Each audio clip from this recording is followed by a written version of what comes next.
Vous pensez être le roi de la triche parce que vous avez triché à un examen? Aux yeux des plus gros tricheurs de l'histoire, vous n'êtes qu'un petit joueur. Voici leur histoire.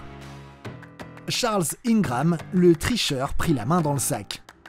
Pas de doute quant à la culpabilité de ce tricheur. En 2001, Charles Ingram, ancien militaire de l'armée britannique, est retenu pour participer à Who Wants to be a Millionaire, la version anglaise de Qui veut gagner des millions. Pendant l'émission, Charles Ingram fait un sans faute sur les 15 questions qui lui sont posées. Il gagne alors 1 million de livres sterling, soit plus d'1 million d'euros.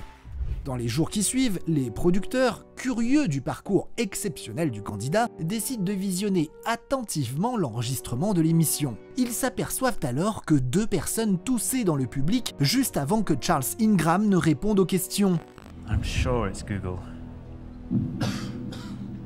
C'était sa femme, Diana, et un autre complice, un universitaire aussi sélectionné pour être candidat, qui orientait les réponses du futur gagnant. Les producteurs stoppent alors la diffusion de l'émission et attaquent Charles Ingram en justice. Il sera condamné en 2003 à 18 mois de prison avec sursis et à payer une amende de 30 000 livres, soit près de 35 000 euros. Le tricheur a aussi été contraint de démissionner de son poste de major de l'armée britannique. Rosie Ruiz, l'escroc du marathon. Cette femme a battu tous les records sans jamais suer une seule goutte. Rosie Ruiz commence sa carrière de marathonienne, enfin de tricheuse professionnelle, à 26 ans.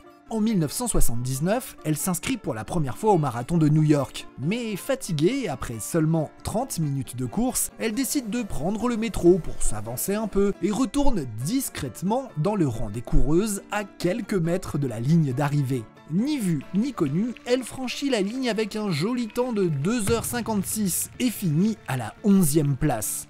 Grâce à son chrono, elle se qualifie pour le célèbre marathon de Boston l'année suivante. 1 an plus tard, Rosie Ruiz va faire encore plus fort. Le jour de la course, elle réserve un hôtel situé à quelques pas de la ligne d'arrivée. Profitant des nombreux spectateurs et du désordre général, elle s'asperge la figure d'eau et rejoint le parcours 700 mètres avant la ligne d'arrivée. Elle arrive première en 2h31, soit le record du marathon de Boston et la 3e meilleure performance féminine de tous les temps.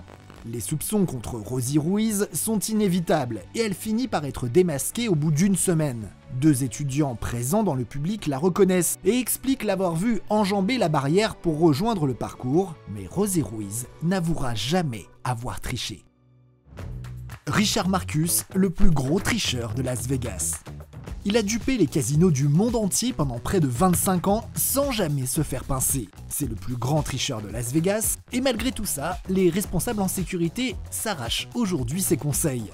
Son histoire débute dans les années 1970. À seulement 19 ans, il tente sa chance à Las Vegas avec 20 000 $ en poche. Rapidement, il gagne 120 000 $, mais les repère tout aussi vite. Sans le sou, le jeune Richard Marcus doit trouver un boulot. Il décide donc de passer de l'autre côté des tapis et devient croupier. Repéré par un escroc des casinos bien connus de Vegas, il rejoint une équipe de tricheurs de haut niveau et apprend l'art de la triche. Roulette, poker, blackjack, Richard Marcus apprend toutes les ruses pour tromper ses adversaires. Et pendant 25 ans, il va écumer les casinos du monde entier sans jamais se faire attraper. Dans les années 90, avec l'arrivée de la technologie dans les casinos, il décide de se retirer avant de se faire prendre. Selon ses dires, il aurait tout de même amassé 5 millions de dollars tout au long de sa vie de tricheur. Reconnu expert dans son domaine, il est aujourd'hui consultant à Las Vegas pour les plus grands casinos.